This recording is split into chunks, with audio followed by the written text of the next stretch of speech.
पाकिस्तान एक बात भूल गया। अब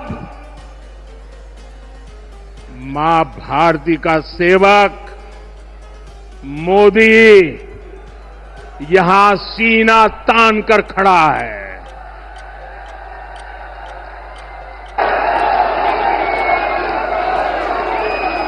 मोदी का दिमाग ठंडा है, ठंडा रहता है, लेकिन मोदी का लहू गर्म होता है।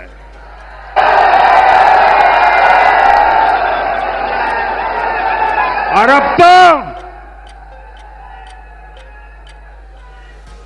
मोदी की नसों में लहू नहीं, गरम सिंदूर बह रहा है। प्रधानमंत्री नरेंद्र मोदी ने आतंकवादी ठिकानों के खिलाफ हुई सैन्य कार्रवाई ऑपरेशन सिंदूर की तारीफ करते हुए कहा है कि उनकी नसों में गर्म सिंदूर बह रहा है। पहलगाम कांड और उसके बाद हुई भारतीय सेना की कार्रवाई के बाद पहली बार राजस्थान के दौरे पर पहुंचे प्रधानमंत्री मोदी ने गुरुवार को बीकानेर से कोई 20 किलोमीटर दूर पलाना में हुई सभा में कहा कि पाकिस्तान की हर हरकत का करारा जवाब दिया जाएगा। भारतीयों की जान से खेलने वालों को कतई बख्शा नहीं जाएगा। उन्होंने कहा कि परमाणु बम की गीदड़ भभकियों से भारत डरने वाला नहीं है।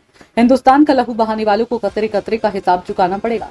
प्रधानमंत्री नरेंद्र मोदी की दहाड़ सुनकर पाकिस्तान में बैठे शहबाज शरीफ और उनके आतंकी आतंकियों की कंपकपी छूट गई है। इससे पहले प्रधानमंत्री मोदी ने पाकिस्तान की सीमा के नजदीक देशनोक से देश के 103 रेलवे स्टेशनों का उद्घाटन किया और बीकानेर बांद्रा ट्रेन को हरी झंडी दिखाई।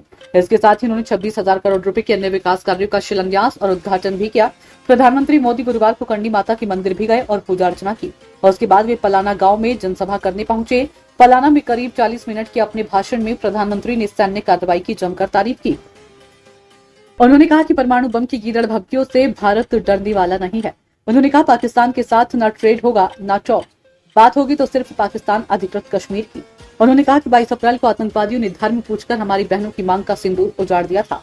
वह गोलियां तो पहलगाम में चली थी, लेकिन उन गोलियों से 140 करोड़ देशवासियों का सीना छलनी हुआ था। इसके बाद हर देशवासी ने एकजुट होकर संकल्प लिया था कि आतंकवादियों को मिट्टी में मिला देंगे, उन्हें कल्पना से भी बड़ा सजा देंगे। मोदी ने कहा कि पहलगाम हमले के जवाब में हमने 22 मिनट में आतंकियों के 9 सबसे बड़े ठिकाने तबाह किए। दुनिया ने देखा कि जब सिंदूर बारूद बन जाता है तो नतीजा क्या होता है। उन्होंने कहा कि 5 साल पहले बालाकोट में देश ने एयर स्ट्राइक की थी। उसके बाद मेरी पहली जनसभा राजस्थान में हुई थी। वीरभूमि का ही ये तप है कि ऐसा संयोग फिर बना कि ऑपरेशन सिंदूर के बाद बीकानेर में सभा हो रही है। उन्होंने कहा ये शोध प्रतिशोध का खेल नहीं, यह न्याय का नया स्वरूप है। यह ऑपरेशन सिंदूर है, ये सिर्फ आक्रोश नहीं है, बल्कि ये समर्थ भारत का रौद्र रूप है। ये भारत का नया स्वरूप है। मोदी ने कहा कि पाकिस्तान भारत से कभी सीधी लड़ाई जीत ही नहीं सकता। उन्होंने कहा जब भी सीधी लड़ाई होती है तो बार बार पाकिस्तान को मुंह की खानी पड़ती है, इसलिए पाकिस्तान ने आतंकवाद को भारत के खिलाफ लड़ाई का हथियार बनाया। मोदी ने कहा कि ऑपरेशन सिंदूर ने आतंकवाद से निपटने के 3 सूत्र तय किए। पहला, भारत पर आतंकी हमला हुआ तो करारा जवाब मिलेगा। समय हमारी सेनाएं तय करेंगी, तरीका भी हमारी सेना ही तय करेगी और शर्तें भी हमारी होंगी। दूसरा, एटम बम की गीदड़ भभकियों से भारत डरने वाला नहीं है। तीसरा, हम आतंक के आका और आतंकी सरपरस्त सरकार को अलग अलग नहीं देखेंगे, उन्हें एक ही मानेंगे। पाकिस्तान पर निशाना साधते हुए मोदी ने कहा कि पाकिस्तान एक बात भूल गया कि अब मां भारती का सेवक मोदी यहां सीना तान कर खड़ा है। मोदी का दिमाग ठंडा है, ठंडा रहता है, लेकिन मोदी का लहू गर्म है। अब तो मोदी की नसों में लहू नहीं, गर्म सिंदूर बह रहा है।